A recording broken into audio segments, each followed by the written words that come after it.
A Corte Interamericana de Direitos Humanos condenou o Brasil por graves violações de direitos humanos ocorridas no contexto da repressão estatal durante a ditadura militar, com ênfase em dois eixos. Primeiro, a falta de investigação e aplicação indevida da prescrição em relação à detenção, tortura e execução de Eduardo Leite. E, segundo, a ausência de atuação estatal oportuna e efetiva para investigar, processar e eventualmente punir, com devida diligência, a detenção e tortura de Denise Pérez Crispim.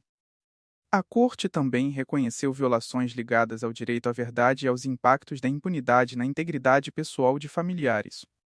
Denise e Eduardo viviam juntos e estavam vinculados a atividades políticas de oposição à ditadura militar. Em janeiro de 1970, Denise engravidou e deixou de participar de atividades armadas, passando a atuar unicamente na gestão de outro tipo de ações. Ainda assim, em 23 de julho de 1970, grávida de 6 meses, Denise foi detida na entrada de sua casa por agentes ligados à Operação Bandeirantes, acusada de subversão e terrorismo. Conforme seu depoimento, foi conduzida ao DOPS, submetida a interrogatórios e tortura e permaneceu em condições de custódia que agravavam a sua vulnerabilidade, inclusive em razão da gestação.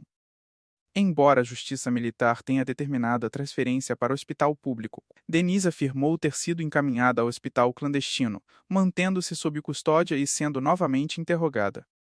Em 11 de outubro de 1970, nasceu Eduarda, filha de Denise e Eduardo, e, em 26 de outubro de 1970, a Justiça Militar autorizou que Denise e a criança fossem morar com o pai de Eduardo.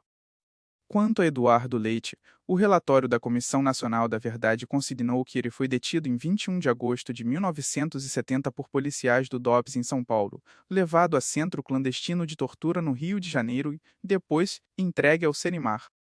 Segundo o que foi narrado, houve custódia de Eduardo e a ocorrência de tortura, culminando em sua morte, posteriormente encoberta por versões divulgadas oficialmente. O corpo foi entregue à família e sepultado em 9 de dezembro de 1970. O ponto central do julgamento, contudo, concentrou-se na resposta estatal posterior. Em 1º de julho de 2011, Denise levou os fatos ao Ministério Público Federal. Em 3 de fevereiro de 2012, o MPF pediu o arquivamento, tratando os fatos como homicídio qualificado e sustentando prescrição e a impossibilidade de qualificá-los como crimes contra a humanidade. Após, em 14 de fevereiro de 2012, o Judiciário declarou extinta a punibilidade e arquivou o caso. Somente em 18 de fevereiro de 2022, em cumprimento a recomendações do Sistema Interamericano, determinou-se a reabertura das apurações. Ainda assim, após diligências, em 9 de fevereiro de 2024 o MPF requereu novo arquivamento por ausência de elementos, e em 19 de abril de 2024 o pedido de arquivamento foi acolhido. A Corte ressaltou que a obrigação de investigar violações como tortura e execução demanda devida diligência, atuação tempestiva, independência e seriedade, e que a prescrição não pode operar como mecanismo de perpetuação da impunidade em cenários que envolvam crimes contra a humanidade e crimes internacionais. No caso, o Brasil também realizou reconhecimento parcial de responsabilidade, em especial quanto ao sofrimento decorrente da falta de punição e seus efeitos sobre a integridade de familiares. Ao final, a Corte entendeu que o Estado brasileiro violou o direito à integridade pessoal, as garantias judiciais, o direito à verdade, vinculado à liberdade de pensamento e expressão, à proteção judicial, todos em relação ao artigo 1.1 da Convenção Americana.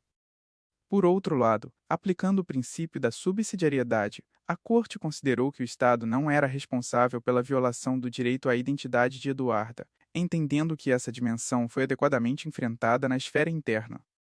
Foram determinadas reparações, incluindo investigar a tortura e execução de Eduardo e a tortura de Denise e, se cabível, julgar e punir os responsáveis, realizar busca sistemática e rigorosa pelos restos mortais de Eduardo, promover ato público de reconhecimento de responsabilidade internacional, publicar e divulgar a sentença, adotar medidas para cumprir recomendação da CNV sobre retificação da certidão de óbito de Eduardo, adotar medidas para reconhecer, sem exceção, a imprescritibilidade das ações decorrentes de crimes contra a humanidade e crimes internacionais, pagar indenizações por danos materiais e imateriais, além de custas e gastos, reembolsar valores ao Fundo de Assistência Jurídica às Vítimas da Corte.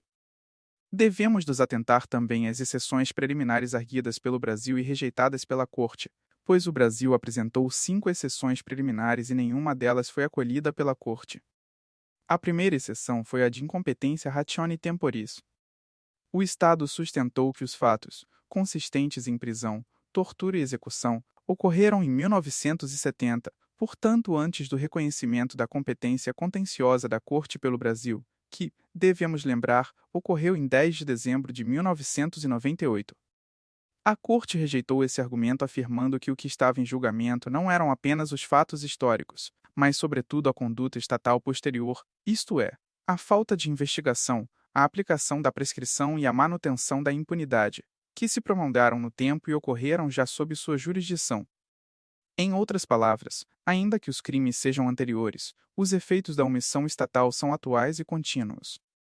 A segunda exceção foi a de incompetência ratione materiae, especialmente quanto à aplicação da Convenção Interamericana para prevenir e punir a tortura e da Convenção de Belém do Pará. A Corte rejeitou essa tese destacando que é competente para interpretar e aplicar essas convenções e declarar a responsabilidade de um Estado que tenha dado seu consentimento para se obrigar por esses instrumentos internacionais e tenha aceitado, além disso, a competência da Corte Interamericana. Então, dado que o Brasil cumpre ambas as condições, a exceção preliminar foi indeferida. A terceira exceção dizia respeito ao princípio da subsidiariedade do sistema interamericano e a Corte afirmou que essa alegação não constitui uma exceção preliminar, mas diz respeito a questões que devem ser analisadas ao conhecer do mérito da controvérsia e, eventualmente, no estudo das reparações pertinentes. A quarta exceção preliminar foi a de falta de esgotamento dos recursos internos. A Corte rejeitou esse argumento observando duas coisas. Primeiro, considerou que os argumentos formulados pelo Estado na fase de admissibilidade perante a comissão não coincidem com os alegados apresentados perante a Corte ao formular a exceção, como se fosse uma espécie de inovação recursal. Segundo, disse que tratando-se de graves violações dos direitos humanos, os recursos internos que satisfazem os requisitos de admissibilidade são aqueles relacionados à investigação criminal e à eventual punição dos responsáveis, e não os recursos destinados exclusivamente à concessão de reparações. Por fim, a quinta exceção foi a de inobservância do prazo para submissão da petição ao sistema interamericano, que é o prazo de 6 meses contado da decisão interna definitiva. A Corte afastou essa alegação esclarecendo que a petição foi apresentada dentro do prazo de 6 meses após a notificação da decisão que declarava extinta a punibilidade do crime de homicídio qualificado de Eduardo Leite.